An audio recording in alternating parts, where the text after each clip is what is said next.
샬롬. 한 주간 큐티 동력을 위한 큐티 도우미 큐티하자입니다. 사탄이 방해해서 하나님의 일이 안 될 수도 있다고 생각하시나요? 오늘의 말씀을 보면서 한번 생각해 봅시다. 오늘은 요한계시록 9장 1절에서 12절까지의 말씀을 묵상합니다. 그 전에 요한계시록 5장부터의 내용을 간단하게 요약하고자 합니다. 5장. 요한은 하나님의 손에 봉인된 두루마리를 발견합니다. 두루마리 봉인을 때 하나님의 구원의 역사를 마무리할 예수님을 봅니다. 6장. 어린 양 예수님이 두루마리 봉인을 떼자 악인을 멸하는 재앙이 쏟아집니다. 그렇지만 맹렬한 심판 속에서도 하나님의 자비가 있음을 봅니다. 7장.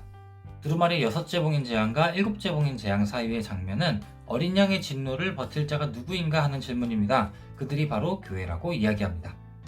8장. 어린 양 예수님이 7째 봉인을 떼자 나팔을 가진 7천사가 나타납니다. 다른 천사가 정성의 기도와 향을 하나님께 올려드리자 그 응답으로 재앙이 시작됩니다. 9장. 첫째에서 넷째 나팔은 자연계를 파괴합니다. 그리고 다섯째 나팔은 사람들에게 직접 피해를 줍니다. 하나님은 악한 영들이 하나님께 속하지 않은 사람들을 괴롭히는 것을 허용하십니다. 다섯째 천사가 나팔을 불자 하늘에서 땅에 떨어진 별인 사탄이 열쇠를 받아 아비소스를 엽니다. 밑바닥이 없는 깊은 처소, 사탄의 처소 이런 곳이라고 합니다. 그러자 그곳에서 연기와 함께 메뚜기 떼가 나와 온 땅에 퍼집니다. 이 메뚜기들은 아비돈이라고도 하고 파면입니다. 아볼론이라고도 하는 사탄을 왕으로 따르는 악한 영적 존재를 상징합니다. 그것들은 강한 군대처럼 무시무시해 보이기도 하고 금 면류관을 쓴 여인처럼 매혹적으로 보이기도 합니다.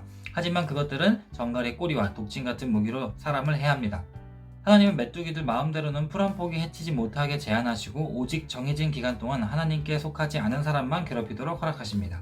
그것들의 고통을 받은 사람은 죽지도 못하는 극도의 고통을 겪을 것입니다. 이렇게 하나님은 사탄과 악한 영들의 권세를 어느 정도 허용함으로써 세상을 심판하십니다. 그러나 이것이 끝이 아니라 더한 재앙이 기다립니다. 하나님께서는 사탄에게 허용은 하시지만 통제를 못하시는 분이 아니라는 것을 오늘 성경을 통해서 알 수 있습니다. 하나님께서는 사탄의 활동을 여러 번 허용하시지만 통제하지 못하는 모습은 우리가 볼 수가 없습니다. 하나님께 속하지 않은 사람들일지라도 생명을 빼앗지 않고 그저 괴롭게 하라고만 허락하십니다. 사탄이니 귀신이니 악한 영이니 해도 하나님의 허락 없이는 우리에게 어떠한 해도 끼치지 못합니다. 하나님께서 완벽하게 통제하고 계시기 때문이죠. 혹시나 우리에게 유혹이 있다면 하나님의 통제 아래에 있는 유혹인이 능히 이길 수 있다는 생각이 드네요. 고린도전서 10장 13절에도 오직 하나님은 미쁘사 너희가 감당하지 못할 시험당함을 허락하지 아니하시고 라고 말씀하신 게 생각이 납니다. 요한계시록 초반에 만물이 하나님을 찬양하듯이 하나님을 찬양하고 또 하나님께 속한 사람이기를 원하실 것 같습니다. 하나님께서 허락하신 재앙이어도 하나님의 보호하심 아래 있기를 원하실 것 같아요. 그러려면 말씀을 통해서 말씀 안에서 하나님께서 인도하시는 그 길을 차근차근 따라가야 하지 않을까 하는 생각이 듭니다.